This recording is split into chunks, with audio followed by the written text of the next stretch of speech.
Joe Manchin was a major architect of this bill. He, is a huge reason why a lot of Democrats did not get the priorities that they wanted in this bill. At the same time, he's been very unhappy with the way that some of it has been implemented. So he kind of put out a very interesting statement on the one-year anniversary, praising it, but then also criticizing it at the same time. Welcome to Reporter's Notebook, where we talk to the Washington Examiner's top journalists about the stories breaking on their beats. I'm Jim Antle. I'm joined today by Congressional Reporter Samantha-Jo Roth.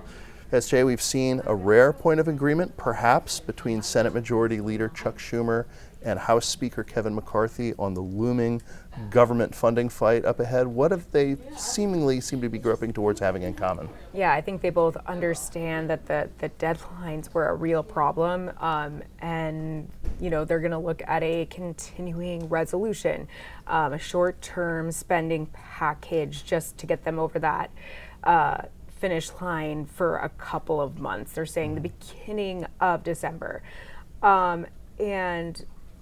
It was obviously going to be a heavy lift.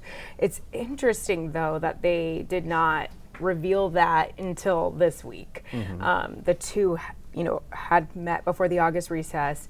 Apparently, that was something that they were discussing at that time.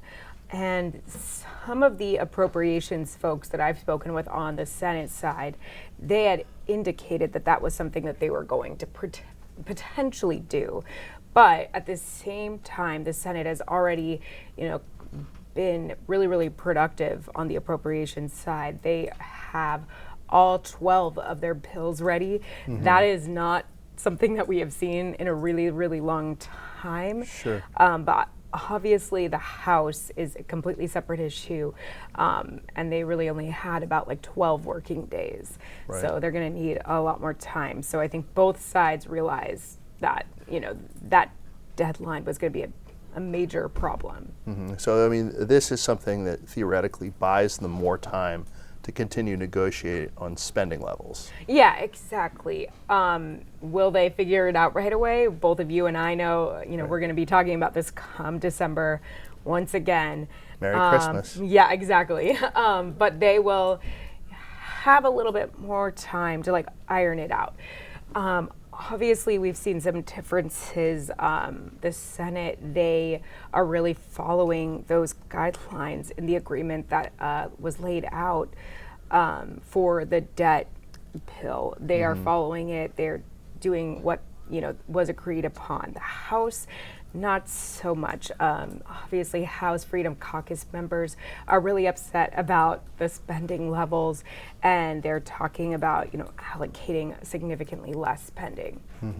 So we've seen Senator Joe Manchin, who we talk about a lot, the senator from West Virginia, being put in kind of an awkward position with the anniversary of the Inflation Reduction Act. Why is he kind of getting a little bit of flack on both sides? Yeah, it feels like no matter what he does, he's going to get criticism on both sides. So obviously, Joe Manchin was a major architect of this bill. He, is a huge reason why a lot of Democrats did not get the priorities that they wanted in this bill. At the same time, he's been very unhappy with the way that some of it has been implemented. So he kind of put out a very interesting statement on the one-year anniversary, praising it, but then also criticizing it at the same time. There's also a point where he talked about trying to repeal this bill, because he was really unhappy with some of the tax credit situation that was going on that was in the bill, and he still is very unhappy with it. So you're obviously seeing both sides seizing on this, and he's sort of just trying to figure out what is the best way for him to go about this. Obviously, he is a red state Democrat in a very trending red state. So, no matter what he does, he's going to get criticism, and he, is doing he's doing both, where he's praising but then also criticizing. So unclear if that's going to work for him. Right. Even though he hasn't said whether he's running for re-election yet, he's in this odd position of he's the progressives' least favorite Democratic senator, and at the same time, he's a top Republican target, and he is potentially going to be running for re-election. in a presidential election year after in the last two presidential elections, Donald Trump won the state by 40 points. Right, and that's, definitely something that he is looking at and considering. A lot of folks do think that he is going to run again, but, obviously we're already seeing people, Republicans fundraising off of, the comments that he made about the Inflation Reduction Act. So, it's just very delicate situation for him. It does feel like whatever he does, he's going to receive flack on both sides. And, from sources that are close to him, he really is looking at what is best for the state. And, they claim, a lot of the decisions he's making, he makes them whether it's an election year or not, that we're all just paying attention. Right. But he does seem to be a lot more controversial in this, leading up to this election year. So Senator J.D. Vance has some criticism for President Biden. Now, President Biden, faced a little bit of pressure over when and whether he was going to go to Maui, but J.D. Vance, the Ohio Republican, is not letting people forget about another place where Biden has been under pressure to go visit. Right.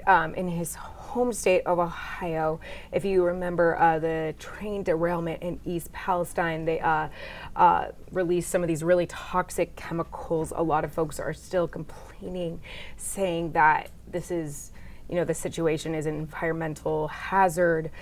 So, the president has faced a lot of criticism over the fact that he hasn't visited.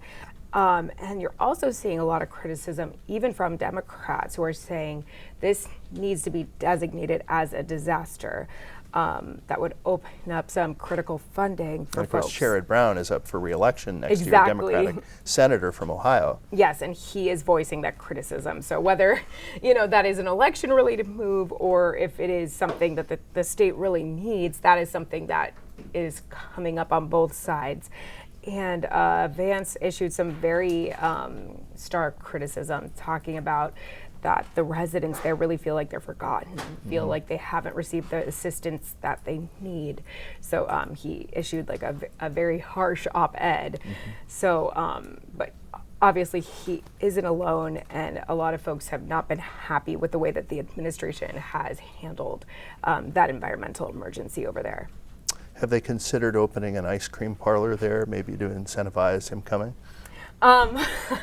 Unclear, but I know that, that is something a lot of folks there are really trying to encourage him to come.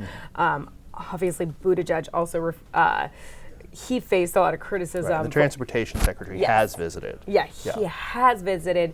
It did take him a while after, but this is 6 months post, that terrible derailment. Right. And so, I think folks over there are getting a little frustrated. Thank you, S.J. Thank you. You can read Samantha-Jo and the rest of our political team's coverage at washingtonexaminer.com.